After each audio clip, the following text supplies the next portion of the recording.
Here is double world and Olympic champion Кейджи Suzuki's coaching gari.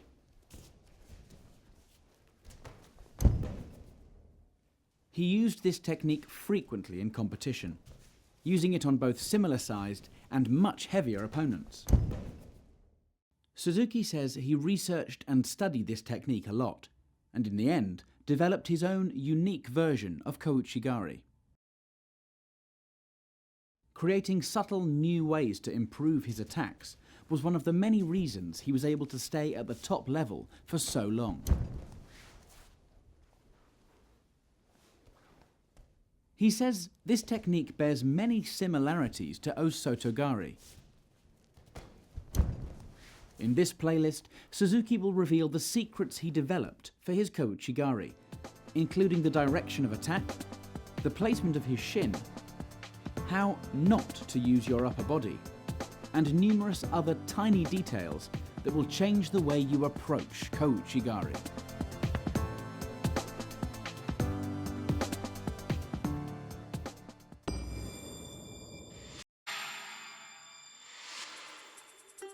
Here we look at the upper body for double world and Olympic champion Кейджи Suzuki's coaching gari. Suzuki says the upper body does very little to control your opponent in this throw, but there are some key details if you are to throw successfully. He takes a left collar and sleeve grip, as he finds it difficult to throw with koучи off the lapel. The most important thing is not to push the opponent away.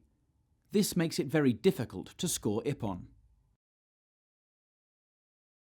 Instead, you allow the lower body to do most of the work, and use your upper body to guide your opponent down.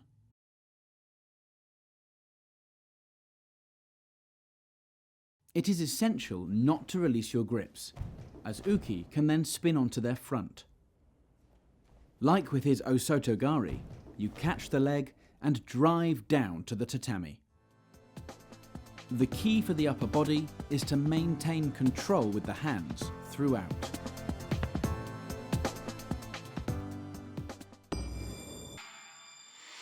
Now let's look at the legs for double world and Olympic champion Кейджи Suzuki's coaching gari. Firstly, Suzuki steps to the side of his opponent.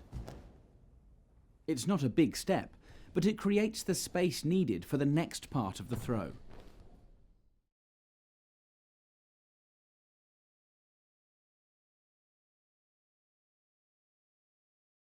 Next, he hooks uke's leg and pulls it back behind him. Suzuki says if he sweeps uke's leg out to the side, he ends up crossing his own legs and so quickly reaches his limit.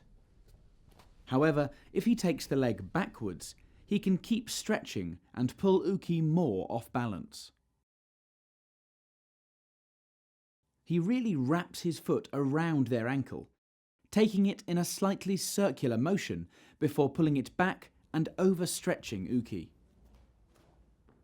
You can see from this angle how he's perfectly wrapped his foot behind their heel, allowing him to continue to pull their leg back even when it is far behind him. Notice how his toes are pointed, using the full mobility of his foot to execute the technique. With their trousers rolled up, you can now see one of the most important details of this throw.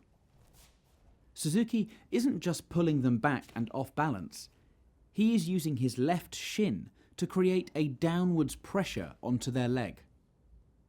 This incredibly dexterous move ensures that you have almost complete control with your lower body, allowing your upper body to just be a guide for the technique.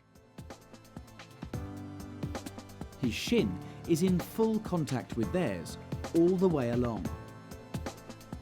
He steps alongside and reaps their leg backwards. Look at the exact placement of the foot, wrapped around the heel, grabbing almost like a hand with so many points of contact.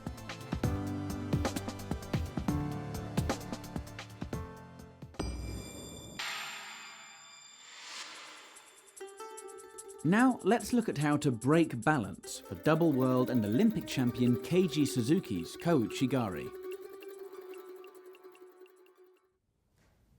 The key to breaking Uki's balance comes in the preparation of the throw. He creates pressure down onto his opponent. Then as they resist and try to stand back up, this is when he attacks.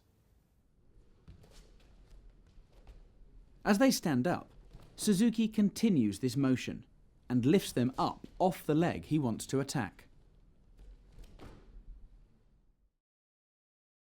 Suzuki says it's much easier to apply this pressure from the collar grip. You can see from this angle how he bends their arm as he applies pressure, and then straightens it as he steps alongside.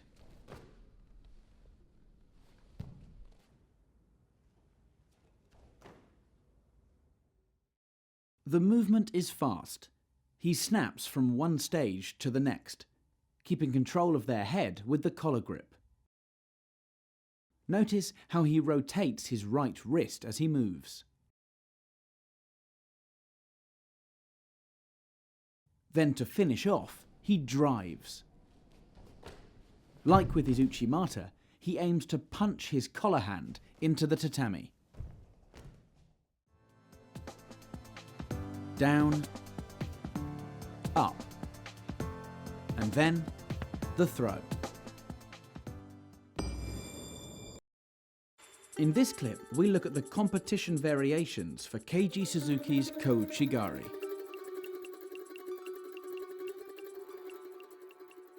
In the 2005 World Championships against Germany's Michael Jurak, Suzuki performs a brilliant example of his kouchi. Creating pressure down on his opponent, he waits for their weight to be in the right place and then attacks. Later in the same competition, against Azerbaijan's Miraliev, he does it again. Scoring Wazari, he immediately transitions into osaikomi to score ippon, and he is on his way to a World Championship title.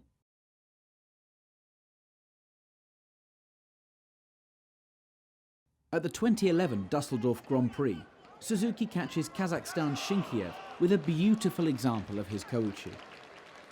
Even though it's partially obscured by the referee, you can still see the perfect timing from Suzuki.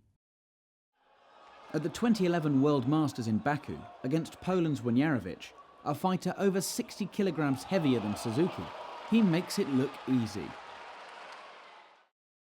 This is a great example of how he hits the leg out to the side before hooking it and bringing it back around.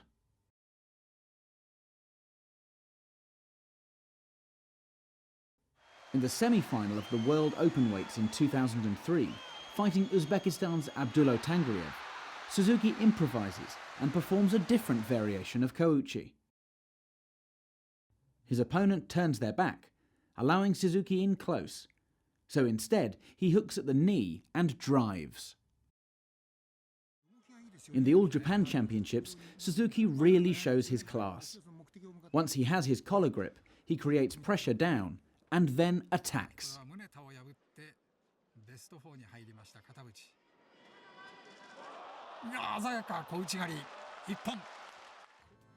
The power he exerts on the kouchi leg is incredible, making his opponent lurch and then just placing them down on the ground for ippon.